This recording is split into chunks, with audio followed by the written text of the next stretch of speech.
Hello, welcome to China Mosaic. I'm Pan Dong in Beijing. An ancient Chinese poet from the Tang Dynasty wrote in a poem, "I'd ask thee to drink one more cup of wine, since beyond the past no more friends thou wilt find." But that's only history. Today, China's Belt and Road Initiative has led to China befriending many countries to the west, including the 5 Central Asian nations. The beginning of this year marks the 25th anniversaries of China's diplomatic ties with Uzbekistan, Kazakhstan, Tajikistan, Kyrgyzstan, and Turkmenistan. In the past 25 years, China and the 5 Central Asian nations have respected one another, developed together, and sought to achieve mutual benefits and win-win results. A glimpse of the future, the Belt and Road Initiative has become the new mechanism for cooperation between China and 5 nations and will continue to drive forward bilateral ties. The 5 Central Asian countries, located in the heart of the continent, have connections with China that date back to ancient times. The ancient Silk Road was the bond that tied together China with the 5 countries.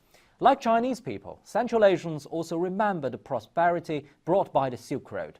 In Kazakhstan and the other Central Asian countries, shops named after the Silk Road are seen frequently. Along this ancient trade route, silk, tea, porcelain, grape, and seasoning were not the only things in circulation. The Silk Road was also a colorful route for cultural exchanges. Today, the ancient Silk Road has taken a completely upgraded new form. In September 2013, during his visit to Kazakhstan, Chinese President Xi Jinping proposed building the Silk Road Economic Belt. 1 month later, President Xi Jinping visited Southeast Asia and proposed building the 21st century maritime Silk Road.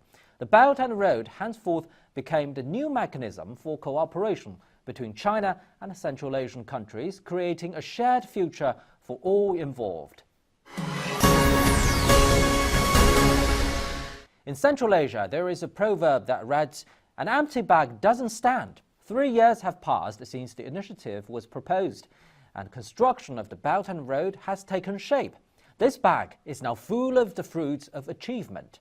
Until now, more than 100 countries and international organizations have actively participated in the construction of the Belt and Road, while the Silk Road Fund and the China-Eurasia Economic Cooperation Fund were formed successfully.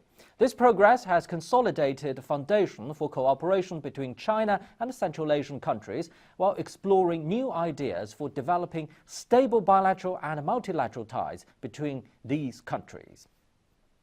China and Central Asian countries are both good neighbors and good partners. Uzbek poet Alisher Novyi wrote in his poem, "There is nothing better than living in friendship." In May of this year, the International Cooperation Summit Forum on the Belt and Road Initiative will be held in the Chinese capital, Beijing. It will undoubtedly push forward the next stage of construction and development of the initiative. And it will also serve as a stage for deepening cooperation and seeking common development between China and countries along the Belt and Road, including the 5 Central Asian countries.